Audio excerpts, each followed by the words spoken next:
सबको जय मसीह की। मैं प्रभु यीशु मसीह के नाम में एक बार फिर से कॉफ़ी विद क्राइस्ट के 30th एपिसोड में आपका स्वागत करता हूं। और आज हम बात करने वाले हैं why is your soul important to Satan.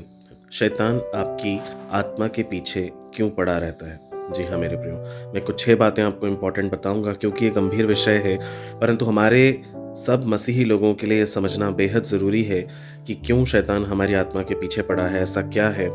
तो आइए हम उसको समझते हैं जल्दी से और सीखते हैं और परमेश्वर की इन बातों में और अद्भुत रीति से बढ़ते हैं। सबसे पहली बात, आपकी जो आत्मा है वो बहुत ही बहुमूल्य है। मरकुस 8:37 कहता है, मनुष्य अपना प्राण देकर क्या मोल लेगा। हमारी जो आत्मा है ना, आपको पता है कि वो अनंत है। हमारी आत्मा कभी भी मरेगी नहीं। हमारा शरीर मर जाएगा लेकिन हमारी आत्मा सदा जीवंत रहेगी, चाहे हम परमेश्वर के साथ रहें, चाहे हम परमेश्वर से अलग हो जाएं। शैतान इसीलिए हमारी आत्मा के पीछे पड़ा रहता है क्योंकि वो जानता है कि ये परमेश्वर के लिए सबसे ज़्यादा ज़रूरी है। क्या कहती है बाइबल? जैसे चोर चोरी करने के लिए आता है और वो चीज़ नहीं चुराता है जो उसके लिए किसी काम की नहीं, वो केवल वही चीज़ चुराता है जो उसके लिए सबसे ज़्यादा बहुमूल्य है। और शैतान आपकी आत्मा को इसीलिए टारगेट करता है क्योंकि उसे पता है कि ये आत्मा परमेश्वर के लिए सबसे ज़्यादा इम्पॉर्टेंट है, इसीलिए वो आपकी आत्मा के पीछे पड़ा रहता है। दूसरा, शैतान कभी भी आपकी आत्मा से प्रेम नहीं करता है, परंतु वो उसको सर्वदा नाश करने के लिए ही पीछे पड़ा रहता है। प्रभु यीशु मसीह ने यूहन्ना 10:10 में बहुत क्लियरली कहा कि चोर केवल चोरी करने, घात करने और नाश करने को आता है। शैतान के केवल 3 गोल्स हैं। पहला, वो हमारे विश्वास को चुराना चाहता है। दूसरा, वो हमारी जो आत्मिक जीवन है उसको बर्बाद करना चाहता है। और तीसरा, वो हमारे अनंत जीवन को हमसे छीन लेना चाहता है। ये 3 गोल्स की वजह से शैतान हमारी आत्मा के पीछे पड़ा रहता है। वो कभी नहीं चाहता कि हम मसीह के साथ स्वर्ग में आनंद करें या स्वर्ग या राज में राज करें। वो ये चाहता है कि उसके साथ जो होने वाला है, जो श्वेत वस्त्रधारी जब सिंहासन पर बैठा परमेश्वर अंतिम निर्णय करेगा और जो उसका जजमेंट होगा, जैसे वो सफ़र करेगा वैसे वो चाहता है कि हम भी सफ़र करें। तीसरी बात, शैतान हमें इसलिए अटैक करता है क्योंकि वो जानता है कि हम परमेश्वर के सबसे प्रिय हैं, है ना। परमेश्वर के हम सबसे प्रिय क्यों हैं, उसका जवाब हमें उत्पत्ति 1:27 में मिलता है। परमेश्वर ने मनुष्य को उसकी समानता और स्वरूप में बनाया है। देखिए, शैतान कभी भी ना परमेश्वर से डायरेक्टली लड़ाई तो लड़ नहीं सकता, तो वो क्या करेगा? वो उसकी सृष्टि को परेशान करेगा। उसकी सृष्टि कौन है? उसकी सबसे खूबसूरत कलाकृति हम मनुष्य हैं। उसने अपने हाथों से हमारे एक एक अंग को माता के गर्भ में बुना है। बिलीव मी, मैं मेडिकल फील्ड में हूँ और मुझे पता है कि जब माता के गर्भ में बच्चा बनता है तो सबसे पहले जो स्पाइनल कॉर्ड बनती है ना, वो ऐसा लगता है जैसे कोई उसे बुन रहा है। जब ब्रेन बनता है तो ऐसा लगता है कोई उसे बुन रहा है। एक एक अंगों को उसने हमारे लिए बुना है हमारी माता के गर्भ में, क्योंकि हम परमेश्वर के बच्चे हैं। और तीसरी बात, परमेश्वर के लिए हमारे जीवन में बहुत सारी योजनाएं हैं। वो इन सब को क्या करता है? टारगेट करने की कोशिश करता है, ये जताते हुए या ये कहें कि वो परमेश्वर से बदला लेने के लिए इस तरह की ट्रिक्स अपनाता है कि हमारा जीवन खराब हो जाए। चौथी बात, शैतान आपके बर्ताव को ही नहीं चाहता कि वो बदल जाए, पर वो आपसे अपने लिए आराधना को चाहता है। जी हाँ, आप जानते होंगे कि यीशु मसीह का शैतान ने भी सामना किया और उसकी परीक्षा की, और परीक्षा करते वक्त उसने यीशु मसीह से कहा एक वचन, यदि तू मुझको दंडवत करे तो ये सारा राज मैं तुझे दे दूंगा, है ना। तो परमेश्वर से वो यही चाहता है कि आपका जो बनाया हुआ इंसान है वो आपके सामने ना झुकते हुए मेरे सामने झुके। और वो कैसे होगा? हम कैसे उसकी आराधना कर सकते हैं? हम ना चाहते हुए भी या ना करते हुए भी हम कभी कभी उसकी आराधना करते हैं। कैसे? हम पाप करते हैं। और शैतान की आराधना करने का मतलब ये है कि उसके लिए पाप करना जो वो हमारे मन में डाले। दूसरा, उस पाप के प्रति पूरी तरह समर्पित होना।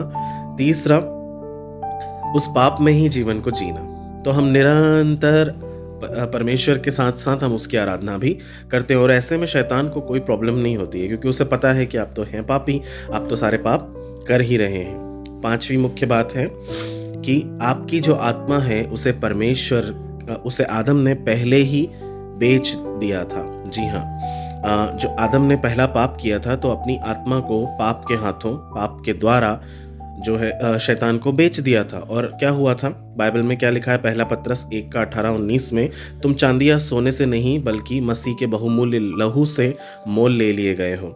और प्रभु यीशु मसीह ने आकर क्या किया, हमारी उस आत्मा को अपनी जान के बदले वापस शैतान के हाथों से ले लिया।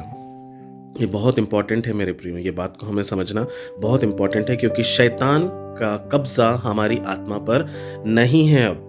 इसीलिए वो क्या करता है, वो हमें पाप के द्वारा बहलाता है, फुसलाता है, हमें पाप में ले जाता है, हमें अविश्वास में ले जाता है, और इसी के थ्रू वो परमेश्वर से क्या करता है, बदला लेने की कोशिश करता है। छठी और अंतिम बात क्या है, शैतान आपकी आत्मा को इसलिए चाहता है क्योंकि सबसे ज़्यादा परमेश्वर उसे प्रेम करते हैं। परमेश्वर प्रभु यीशु मसीह ने उसके लिए अपनी जान दे दी है। स्वर्ग जो है ना, वो आपकी आत्मा की इंतज़ार में है।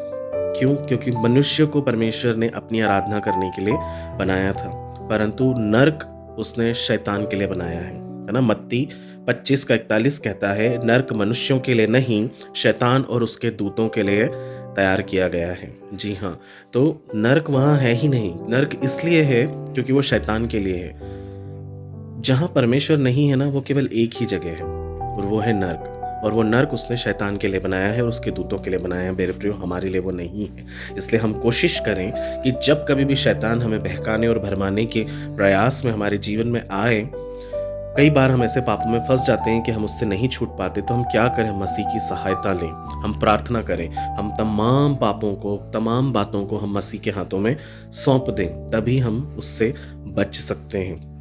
शैतान आपकी आत्मा इसीलिए चाहता है क्योंकि वह जानता है कि तुम्हारी आत्मा उसकी नहीं वरन मसीह की है। जब उसने हमें बनाया ना, तो उसने अपनी जीवन के श्वास को हमारे अंदर फूंक दिया और हम एक आत्मिक प्राणी बन गए थे मेरे प्रियो। वो ही आत्मा को वो नाश करना चाहता है क्योंकि वो उससे जलता है। मेरे प्रियो, कोशिश करें कि परमेश्वर की सहायता से हम इन बातों को समझ सकें, इन बातों की गहराई को समझ सकें। आइए हम छोटी सी प्रार्थना करेंगे। प्यारे खुदावंद, होने दीजिए कि हम मसीह यीशु के लहू के द्वारा जब छुड़ा लिए गए हैं तो पाप से भी ओ पिता मुक्ति पा सके। होने दीजिए शैतान की निरी, दुष्ट और गिरी हुई चालों को हम समझने पाएं और बुद्धि का और ज्ञान का और समझ का इस्तेमाल करते हुए मसीह की महिमा में और अधिक बढ़ते जाएं, क्योंकि शैतान यही चाहता है परमेश्वर कि वो आपकी महिमा को किसी प्रकार से हमारे जीवन के द्वारा चुरा ले। लेकिन परमेश्वर, ऐसा होने दीजिए कि हम प्रभु केवल और केवल आपकी महिमा में बढ़ने वाले हो सकें।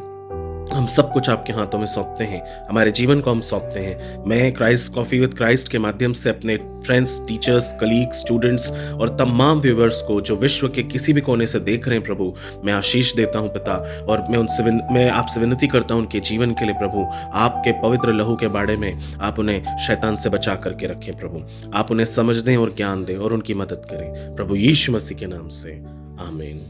मेरे प्रियो, मैं विश्वास करता हूँ परमेश्वर इस अद्भुत रिवेलेशन के थ्रू आपसे बात करेंगे और आपके जीवन में एक नई सृष्टि का निर्माण करेंगे। मेरे साथ यूं ही बने रहें, हम हर दिन नई बातों को सीखेंगे और परमेश्वर की महिमा में यूं ही बढ़ते हुए एक दिन स्वर्ग में हम सब प्रवेश करेंगे।